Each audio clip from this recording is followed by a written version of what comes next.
안녕하세요. 겸지입니다.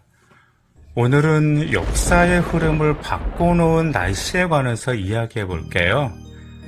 역사에는 날씨 때문에 결과가 달라진 주목할 만한 사건들이 나오는데 그중 두 가지를 소개할까 합니다. 더구나 이 두 가지 사건은 세계 강대국인 대영 제국이 등장하는 데 중요한 역할을 하였습니다. 그럼 시작해 볼까요? 1588년 스페인 왕 펠리페는 영국을 침공하기 위해 무적 함대를 파견했습니다. 하지만 날씨의 심한 방해로 일이 계획대로 진행되지 않았죠. 영국 해협으로 들어선 스페인 함대는 영국 함대와 마주치게 되었습니다. 그런데 기동성이 더 좋은 영국 배가 스페인 배를 공격했지만 별로 피해를 주지 못했습니다. 이러한 교전이 있고 난 뒤 스페인의 무적 함대는 원래의 영국의 침공 작전대로 증원군과 합류하라는 지시에 따라 칼레 연안에 닻을 내렸죠. 한편 영국 병사들은 어둠을 틈타 사람이 타지 않은 자국의 배 여러 척에 불을 붙인 다음 자기네에게 유리한 조류와 바람을 이용해 스페인 배들이 정박해 있는 쪽으로 돌진하게 했습니다. 결국 많은 스페인 배들이 화성과 부딪히지 않으려고 닻을 끊었지만 스페인 병사들이 취한 그런 행동은 나중에 큰 화근이 되었습니다. 칼레에서 그러한 일이 있고 난 이후로 두 함대는 바람에 밀려 북해로 나아가게 되었죠. 이제 화약이 거의 다 떨어진 영국 함대는 잉글랜드 해안으로 퇴각했습니다. 영국 함대가 스페인으로 가는 길을 막고 있고 역풍이 불고 있어서 스페인의 무적 함대는 북쪽으로 나아가 스코틀랜드를 우회한 다음 아일랜드를 완전히 벗어날 때까지 남쪽을 향해서 스페인으로 돌아가기로 결정할 수밖에 없었죠.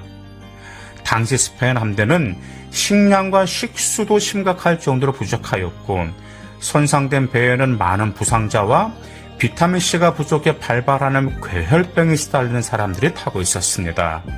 그리하여 전 함대가 거의 기해 상태에 놓였고 선원들은 기력이 한층 더 떨어졌죠.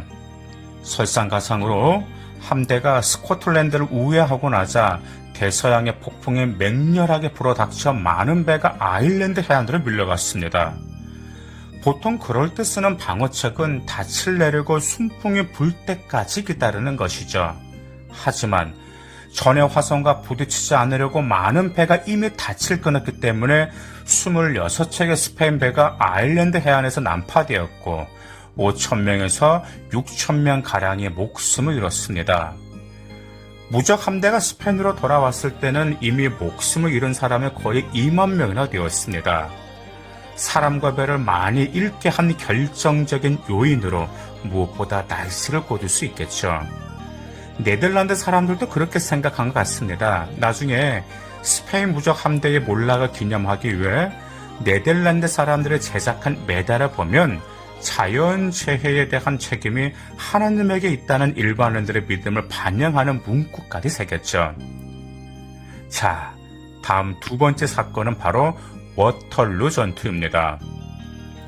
아마 이 전쟁에 대한 자세한 내막은 몰라도 한 번쯤 이름은 들어봤을 거예요. 1815년에 있었던 워털루 전투. 역사 기록에 의하면 벨기에의 브뤼셀에서 남쪽으로 22km 떨어진 워털루 전쟁터에서 불과 몇 시간 만에 7만여 명이 죽거나 부상을 당했습니다. 영국의 웰링턴 공작은 워털루 전쟁터로 접전지를 택해 고지대를 점령하고 있었죠.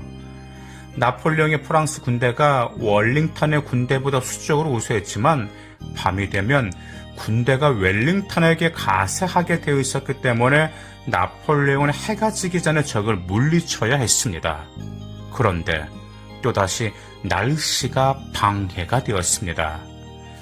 바로 전투를 벌이기 전날 밤에 비가 무섭게 쏟아졌습니다. 그날 밤은 대부분의 병사들의 기억 속에 생애 최악의 순간으로 남게 되었는데 일부 병사들은 작은 천막을 칠 수 있었지만 한 병사가 한탄한 것처럼 그 안에 깔아놓은 침낭이 호수 밑바닥에 있기라도 한뜻 흠뻑 젖어 있었죠. 빗물에 잔뜩 베어든 땅은 진창이 되어 질퍽거렸습니다. 나폴레옹은 동이 트자마자 공격을 개시하여 초전의 승리를 거두고 싶었습니다. 하지만 여러 시간이 지날 때까지도 공격을 개시할 수가 없었죠. 공격에 지체된 요인은 바로 질퍽거리는 땅이었습니다.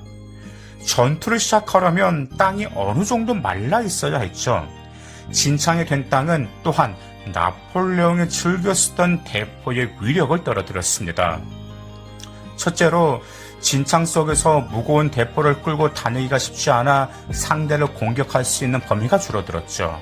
둘째로 대포의 탄알은 원래 지면을 몇 번 튕기며 날아가 웰링턴 군대의 가외에 타격을 입히게 되어 있었습니다. 그런데 비에 젖어 질퍽거리는 땅이 탄알에 튕기는 힘을 상당히 흡수해버리는 바람에 일이 예상대로 되지 않았죠. 이것이 나폴레옹과 그의 군대에게 화근이 되었습니다. 그리하여 악천 후 나폴레옹의 군대는 패배를 당했고 나폴레옹은 결국 유배되었죠. 이 두 가지 전쟁을 보면 세계를 뒤흔든 사건에서 나시가 얼마나 결정적인 역할을 했다라는 점을 우리는 알 수 있습니다. 그리고 이 두 사건은 대영 제국이 세계 강대국으로 등장하는데 중요한 역할을 하는 사건이었습니다. 감사합니다.